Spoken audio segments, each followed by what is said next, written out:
অভয় আন্দোলনের অন্যতম মুখ অনিকেত মাহাতো। সেই অনিকেত মাহাতো এসআরশিপ পোস্টিং নিয়ে এবার সরাসরি জনতার দরবারে। এর আগে রাজ্য সরকারের সঙ্গে অনেক টানাপোড়েন হয়েছে। রায়গঞ্জ থেকে তাকে আরজি করেই পাঠাতে হবে এমন নির্দেশ দিয়েছে সুপ্রিম কোর্ট। তারপরেও নিজেদের অবস্থান থেকে অনড় রাজ্য সরকার। এর মাঝেই ফ্রন্ট নিয়ে অর্থাৎ জুনিয়র ডক্টরস ফ্রন্ট, তাদের সঙ্গে কেন দূরত্ব বাড়ল অনিকেত মাহাতোর? এক কথায় সমস্ত প্রশ্নের অকপট উত্তর দিলেন চিকিৎসক অনিকেত মাহাতো। যেটা মনে করি যে West Bengal junior doctors front অভয়ার ন্যায় বিচারের লড়াইয়ের জায়গা থেকে এই সংগঠন তৈরি হয়েছিল। তার মধ্যে আমিও ছিলাম তার পার্ট অ্যান্ড পার্সন হিসেবে। তাহলে যে জায়গাটা বলার, যদি আমাদেরকে কোনো প্রতিনিধিত্ব করতে হয় বা প্রতিনিধির জায়গা তৈরি করতে হয়, তাহলে আমাদের যেটা প্রয়োজন সেটা হচ্ছে যে অভয়ার ন্যায় বিচারের জন্য যে সমস্ত জুনিয়র ডাক্তাররা সারা পশ্চিমবাংলা জুড়ে আন্দোলন করেছেন, অভয়ার ন্যায় বিচার চেয়েছেন, তাদের প্রত্যেকের মতামত নেওয়া প্রয়োজন। কলেজে কলেজে যে আরডিএ গুলো তৈরি হয়েছে তাদের মতামত নেওয়া প্রয়োজন। সেই মতামতের বেসিসে যে কোনো সংগঠন বা যে কোনো এক্সিকিউটিভ কমিটি তৈরি হতে পারে। এই দুটো জায়গা আমি পরিষ্কারভাবে রেখেছিলাম। এই জায়গা দুটোতে যেহেতু তারা দ্বিমত পোষণ করে এবং পোষণ করার পর তারা যখন নতুন এক্সিকিউটিভ কমিটি তৈরি করে, যে অভয়ার ন্যায় বিচারের যে লড়াই, সেই লড়াইয়ে কাঁধে কাঁধ মিলিয়ে আমি, আসফাকুল্লাহ নায়া, দেবাশিস হালদার থেকে শুরু করে সবাইকে আপনারা যারা চেনেন, তারা একসাথে লড়াই করেছে। তাহলে এই জায়গা থেকে হৃদয়ের, এই জায়গা থেকে আত্মিকের, এই আন্দোলনের স্পর্শের জায়গা থেকে আত্মিকের, তাহলে যে কথাটা বলার সেটা হচ্ছে যে আমি মনে করেছি যে এই যে দুটো কারণ, এই দুটো কারণ ছাড়া কোনো ওয়েস্ট বেঙ্গল জুনিয়র ডক্টরস ফ্রন্টের প্রতিনিধিত্ব তৈরি করা উচিত নয় বলে আমি মনে করি। তাহলে সেই জায়গাটা আমার দ্বিমতের কারণ। সেই দ্বিমতের জায়গা থেকে আমি বেরিয়ে এসেছি। বাট জায়গা তখনই থাকতে পারে যখন আমার যে দ্বিমতের কারণ সেই নিয়ে যদি আলোচনা হয়, তাহলে আলোচনার জায়গা থেকে আলোচনা হতে পারে। হাজার আলোচনা অতীতেও হয়েছে, হাজার আলোচনার মধ্য দিয়ে আমরা সলিউশন বার করেছি, এগিয়েছি। কিন্তু যখন দেখা যায় যে সলিউশন আর আসছে না, বক্তব্য কোনো জায়গায় আমরা এক সিদ্ধান্তে আসতে পারছি না, তখন কি করব? তখন বেরিয়ে আসা ছাড়া আর তো কোনো উপায় থাকে না। তাহলে আমার দ্বিমত তো আন্দোলন নিয়ে নয়। তারা যদি থ্রেড কালচার নিয়ে আন্দোলন করে, সেখানে রাজ্য সরকারের বিরুদ্ধে থ্রেড কালচার আন্দোলন করে, আমি থাকবো না কেন? তারা যদি সেই জায়গায় আমাকে রাখে, সবচেয়ে আগে আমি দাঁড়িয়ে থাকবো, তাহলে আমি থাকবো না কেন? আর্থিক দুর্নীতির বিরুদ্ধে যদি লড়াই হয়, রাজ্য সরকারের যে আর্থিক দুর্নীতি আজ দেখা যাচ্ছে প্রকাশ্যে, তার বিরুদ্ধে যদি লড়াই হয়, আমি থাকবো না? এসআরশিপ সিনিয়র রেসিডেন্টের বা জুনিয়র ডাক্তারদের বিরুদ্ধে যদি রাজনৈতিক প্রতিহিংসা হয়, যার শিকার আজকে আমি, তাহলে তার বিরুদ্ধে আমি সামনে দাঁড়াবো না? কেন দাঁড়াবো না? তাহলে অতীতে আন্দোলন হতেই পারে। একসাথে কাঁধে কাঁধ মিলিয়ে যেভাবে রাজ্য সরকার, কেন্দ্রীয় সরকার, সিবিআই, সুপ্রিম কোর্ট, তার বিরুদ্ধে আমরা লড়েছি এতদিন, সেই লড়াই তো কোনো একটা যে সংগঠনে কে ক্ষমতায় থাকবে তার জন্য তো আমরা লড়িনি। তাহলে আমরা লড়েছি বিচারের দাবিকে সামনে রেখে। তাহলে বিচারের প্রশ্নে আমরা তো চিরদিন সহমত ছিলাম। তাহলে সেই সহমতকে সামনে রেখে এগোনো যেতেই পারে, এর মধ্যে তো কোনো সমস্যা নেই। কিন্তু আমার দ্বিমতের জায়গা থেকে কারণ আমি পরিষ্কারভাবে রেখেছি, জানিয়েছি, সেই জায়গা থেকে আমি বেরিয়ে এসেছি। মতামত রাখার যে জায়গা যদি বলেন, এই মতামত আমি ওয়েস্ট বেঙ্গল জুনিয়র ডক্টরস ফ্রন্টের ভিতরে আমার পদত্যাগপত্র পাঠানোর আগে অবধি আমি বহুবার রেখেছি, বহুভাবে এই মতামত আমি রেখেছি।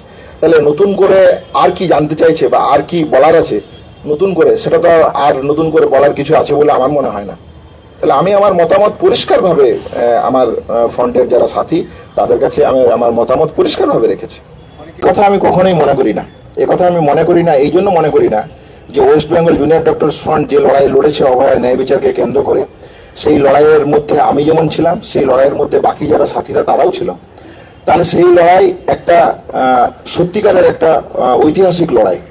সেই লড়াই প্রত্যেকে লড়েছে। সেই স্বার্থের কথা যদি আসে, তাহলে ব্যক্তি স্বার্থের কোনো এখানে জায়গা নেই। আমি আমার দ্বিমত রেখেছি। এই দ্বিমতের জায়গা থেকে মনে হয়েছে যে না, এগিয়ে যাওয়া যায়, তারা এগিয়েছে। আমার মনে হয়েছে যে না, আমি এই জায়গা থেকে এই জায়গাটাকে মেনে এগোনো সম্ভব নয়, তাই আমি বেরিয়ে এসেছি। ইলেকশন হবে, ভোট হবে, নতুন কমিটি তৈরি হবে, এর সাথে তো আমি সহমত, বারবার বলছি। নতুন কমিটি তৈরি হোক, এই জায়গাটা তো আমিও চাই। আমি চাই West Bengal junior doctors front অভয়ার ন্যায় বিচারতে যারা লড়াই করেছে তাদের ট্রু রিপ্রেজেন্টেশন বা ট্রু প্রতিনিধিত্ব আসুক। এই জায়গাটা যখন না আসছে, এই জায়গাটাতে আমি আপত্তি। তাহলে কমিটি তৈরি হয়ে যাওয়ার পর আর আলোচনার জায়গা কি থাকতে পারে? কমিটি তো তুমি করে নিলে, তার আগে আলোচনায় বসো, তার আগে আলোচনা হোক, তার আগে আমার যুক্তি যদি ভুল থাকে আপনারা পরিষ্কারভাবে সেটা রাখুন। এই আপনি যে কথা বলেছেন এ কথা তো সত্য। আন্দোলনের মাঝখানে কি মত পার্থক্য হয়নি? মত পার্থক্য তো হয়েছে, আমরা একসাথে এগিয়েছি। তাহলে যখন দেখা যাচ্ছে যে এই মত পার্থক্যের জায়গাটা আর মান্যতার জায়গাতেই থাকছে না, তাহলে সেখানে আর আলোচনা করে কি করবো, সেই জায়গা থেকে পদত্যাগ পাঠাবো। সেটা বলছে যে আপনার কাছে আবেগের আন্দোলনের আবেগের কোনো গুরুত্ব নেই, শুরু থেকেই আপনি আইনি লড়াই করতে বড় বেশি না, আইনি লড়াই আমার পোস্টিং নিয়ে লড়তে হচ্ছে, কথা তো সত্য, এই কথা আপনারাও জানেন, এটা নিয়ে কি নতুন করে কি বলবো। তাহলে যে কথা বলার সেটা হচ্ছে যে, এবং অভয়া ট্রাস্ট নিয়ে যে লড়াই, সেখানেও তো কোর্টে স্বাভাবিকভাবে আমাদেরকে যেতে হয়েছে, লড়াই করতে হয়েছে, আমরা জয়লাভ করেছি। আন্দোলনের সময় আপনারা দেখেছেন যে পুলিশ আমাদের গাড়ি ভ্যান নিয়ে যাচ্ছে, বাস আটকে দিচ্ছে, আমাদের ছেলেরা ত্রিপল নিয়ে যাচ্ছে, ত্রিপলকে আটকে দিচ্ছে, সেই ভ্যানকে থানায় ডিটেন করে নিচ্ছে। তাহলে স্বাভাবিকভাবেই আন্দোলন পরিচালনা করার জন্য যেটুকু যে জায়গা থেকে রিসোর্স পেয়েছি, সেই রিসোর্সের জায়গা থেকে আমরা এই কাজ করেছি। কোন ইভেন্ট সংস্থা আমাদের আন্দোলনকে ম্যাপিং করে দিয়েছে বা আমাদের আন্দোলনকে পরিচালনা করে দিয়েছে, এই ধরনের জায়গা আপনারা তো অনেকে ছিলেন আমাদের সাথে, আন্দোলনের দিনের পর দিন রাত কেটেছেন, থেকেছেন। আমার মনে হয় এই প্রশ্ন ভ্রান্ত প্রশ্ন, কোনো রাজনৈতিক উদ্দেশ্য না থাকলে আমার মনে হয় এরকমের প্রশ্ন আসার কোনো বাধ্যবাধকতা নেই। আপনারা দিনের আলোর মতন দেখেছেন সবকিছু।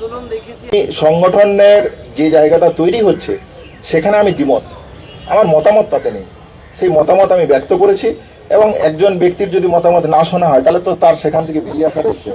আপনি যে মনে করে যে আমার এসআরসি পোস্টিং ছেড়ে আসাটা যুক্তিযুক্ত, আমাকে আর্থিক সাহায্য করা প্রয়োজন, তাহলে করতে পারে, কিন্তু প্রত্যেকটা কর্মীর কাছে, প্রত্যেকটা সহযোদ্ধার কাছে এই অ্যাপিল, শুধুমাত্র যে ওয়েস্ট বেঙ্গল জুনিয়র ডক্টর্স ফ্রন্টের কাছে আমার অ্যাপিল নেই এরকম তো নয়। প্রত্যেকটা সহযোদ্ধার সাথে যে লড়াই লড়েছি আপনারা তার সাক্ষী থেকেছেন। আমি তাদের থেকে সেই পদ থেকে পদত্যাগ করেছি, তাদের সাথে আর আমার কোনো সম্পর্ক নেই, শুধু সাংগঠনিক সম্পর্ক ছিল এরকম তো নয়, তাদের সাথে আমার যোগাযোগ অত্যন্ত হৃদয়ের।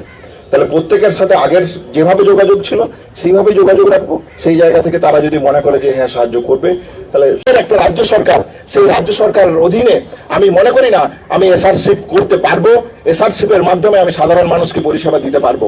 তাহলে সাধারণ গভর্নমেন্ট যা ডিসিশন নেবে সুপ্রিম কোর্টের রায় পর আমি মনে করি যে এই এসআরশিপ এর পোস্টিং এর মাধ্যমে আমি আমার সরকারি চাকরি জীবনের মেডিকেল যে পরিষেবা দেওয়ার কথা সেই পরিষেবা দিতে পারবো বলে আমি মনে করি না। তাহলে সেই জায়গা থেকে আমি সিদ্ধান্ত নিয়েছি যে সরকার যাই করুক না কেন এই এসআরশিপ পোস্টিং এর মধ্য থেকে আমি বেরিয়ে আসব।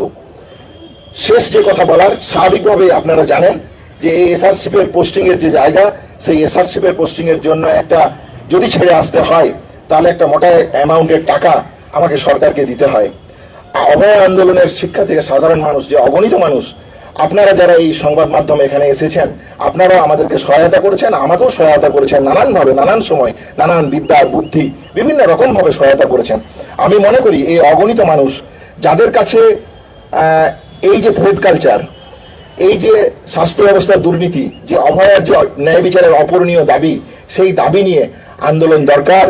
সেই দাবি নিয়ে পশ্চিমবাংলার মানুষের কাছে, মেডিকেল কলেজগুলোর কাছে, প্রত্যেকটা জায়গাতে একটা সুষ্ঠু গণতান্ত্রিক পরিবেশ রক্ষা করার আজকে আশু কর্তব্য বলে আমি মনে করছি। তাহলে সেই জায়গা থেকে মনে করে আমি এসআরসি পোস্টিং থেকে যেমন সরে আসছি, এসআরসি পোস্টিং এর জন্য যে বিপুল অর্থের প্রয়োজন, 30 লাখ টাকার কাছাকাছি প্রয়োজন, আন্দোলনের যে শিক্ষা, নৈতিকতার যে শিক্ষা, স্বাধীনতা আন্দোলনের সংগ্রামী মানুষের যে শিক্ষা, সেই শিক্ষা থেকে আমি এই আন্দোলন পরিচালনা করে বা এগিয়ে নিয়ে যাওয়ার চেষ্টা করব।